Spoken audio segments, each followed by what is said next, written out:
Good afternoon, and welcome back to another episode of Ask the Pastor.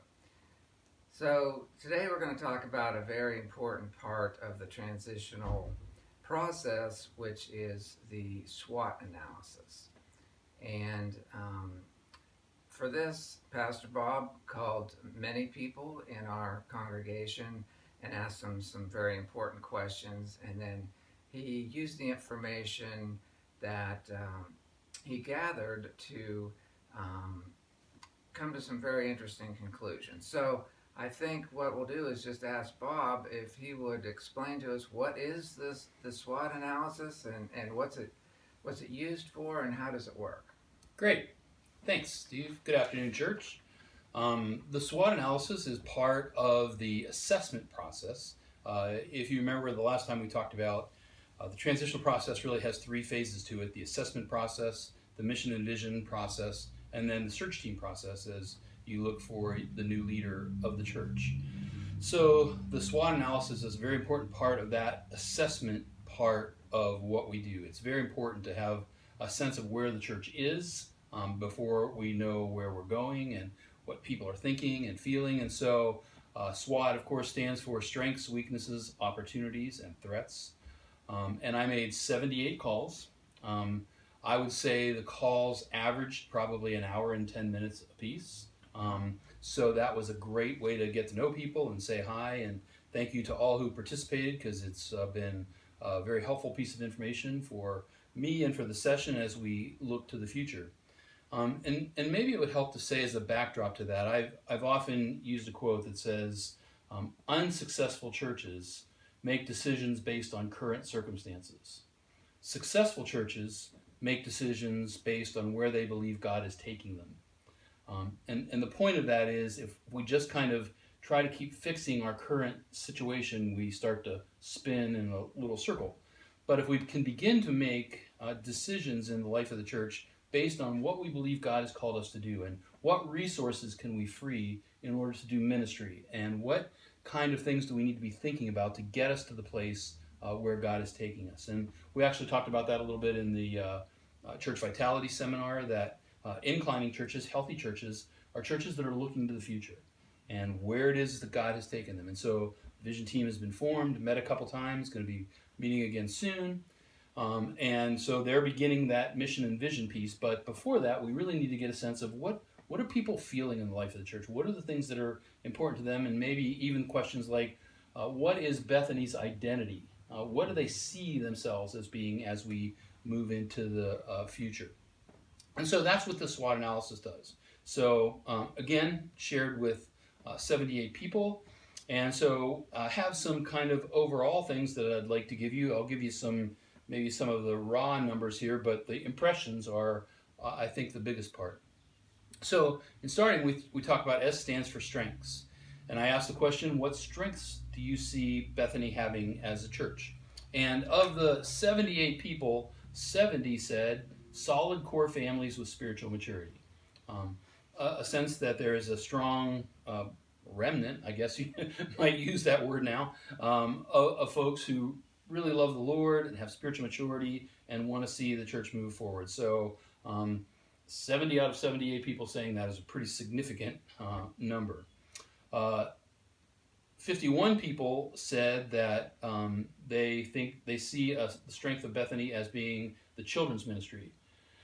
And my sense of it wasn't necessarily children's ministry as a whole, but specifically the Totally Terrific Tuesdays and seeing the heart for outreach there, and that stirs up really deep things within Bethany's identity and spirit. So that's a good thing. And then having a heart for outreach into the community. And again, my take on that is, some of that may be a bit aspirational. I hope we get to a place. Right. This is who we are, and it's important to us. So we need to get to a place where outreach is our identity, and how we reach into the community becomes part of our identity. So as we think about that part of the assessment process, one thing is then we need to really be thinking very consciously, not about what our current situation is, but if children, and particularly youth ministries we'll talk about in a minute, is an identity in the life of the church, then what can we do to free resources in the church to be poured in to those ministries? So that's kind of the context of everything that we want to do. So those were the primary strengths. And then, there were lots of other smaller responses, but that's my big takeaway there, the identity piece of children's ministry being a very significant part of who we are. Then W stands for weaknesses, and there were lots of those, and lots of those in pretty significant numbers. And I don't need to give you all the numbers, but let me just kind of lump together some takeaways from this. One significant piece was lack of communication. I think throughout the church, from leadership to the church to leadership, people just feeling like they didn't really always know what was going on. And sometimes you can't know everything that's going on. We understand that, but the communications piece, really feeling a part of things and identifying with it and knowing why we were doing what we were doing seemed to be lacking. And so we've already begun to talk a lot about the communications piece as a session and a leadership team, and putting our social media team in place to help communicate better about what's happening in the life of the church. But there are several other significant takeaways in very high numbers.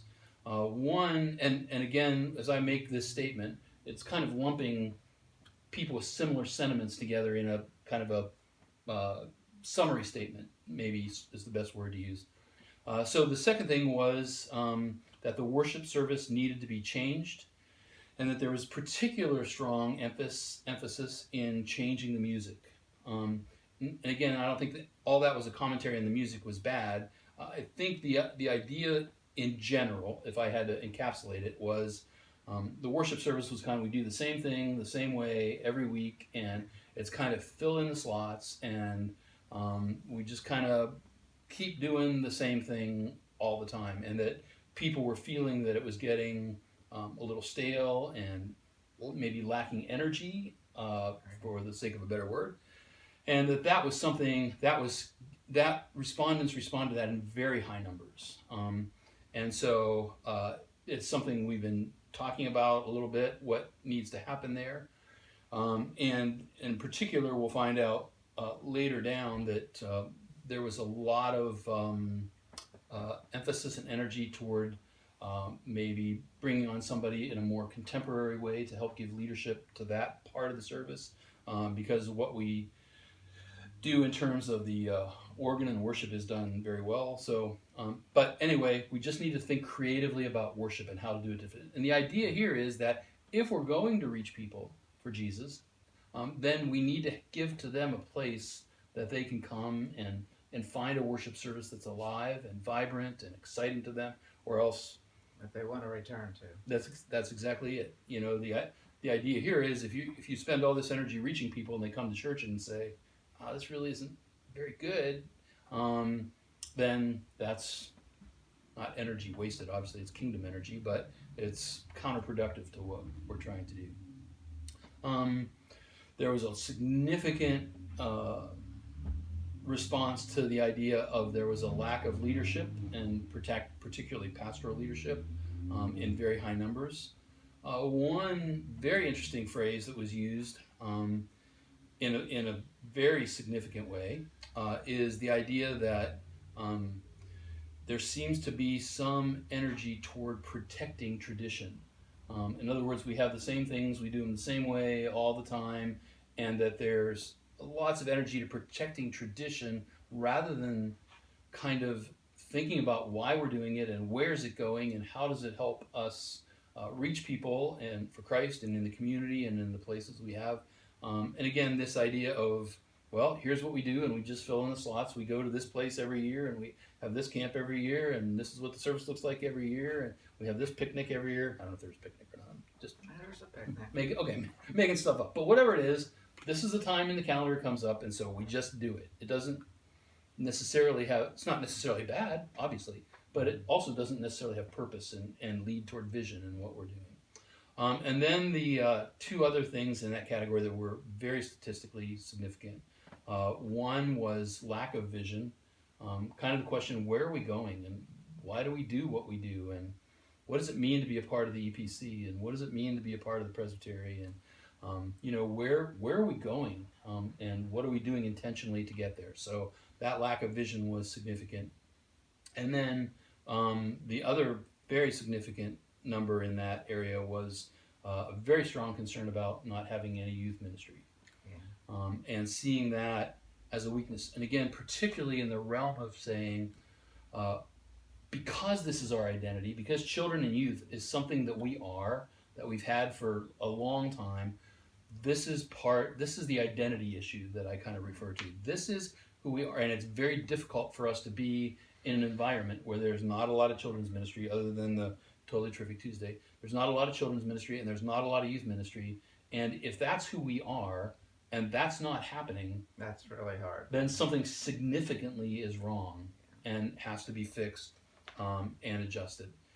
And then the last thing in the weakness category was just a number of people mentioning we're just not seeing people come to Jesus.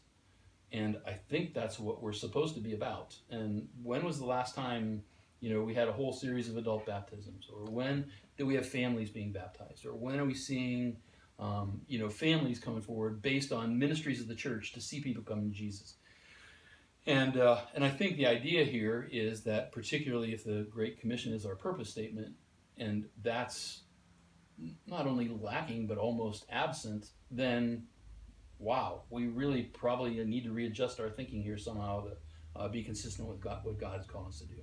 So there were some other things in there, lack of unity and forgiveness, but those were the kind of big picture factors. And so the next one is opportunities. And by opportunities, we mean, what are the opportunities that Bethany has in the context of ministry in our community to have a real impact? And so as the vision team goes around and we're doing our interviews, we're asking the question, how could Bethany serve this community well? And asking it to people, leaders all throughout the community. And so that's kind of the information we're gathering here. But in this context, it is, what are the things that we ought to be thinking about that would give us the opportunity to have significant impact in the community? And there were two that were way, way, way above all the others and in very significant numbers. And number one was revive the youth ministry. And so that was the number one thing mentioned. And number two is, again, bring life to the worship service. If we need to find the right worship leader, if we need to find the right people to do this, this is a really important piece. And so in the identity factors, in the things that were really important, the three things that have jumped out as we've talked about this so far is children's ministry, youth ministry, and we've got to do something different about worship. We've got to think about that in a different way, or use what we have in a different way, or be creative with what we have in a different way. And not just get stuck in all you have to do is turn in the sermon title and a couple of hymns, and this week is like the next week is like the next week is like the next week. And so we need to be more thoughtful about that. We may need more leadership to that. We need to put more energy into that. Exactly. There needs to be a revival of energy to that process. And so those, after that, they scattered out in much smaller numbers, but those two things, reviving the youth ministry, bringing life to the worship service / worship leader, were way above all the other ones. And then to the last one, the threats. And by threats, we mean if we don't change this, or if we don't put energy into this, this is something that could significantly hamper the life of Bethany Church. We're kind of, if we can't address these things, then we're in real trouble moving forward.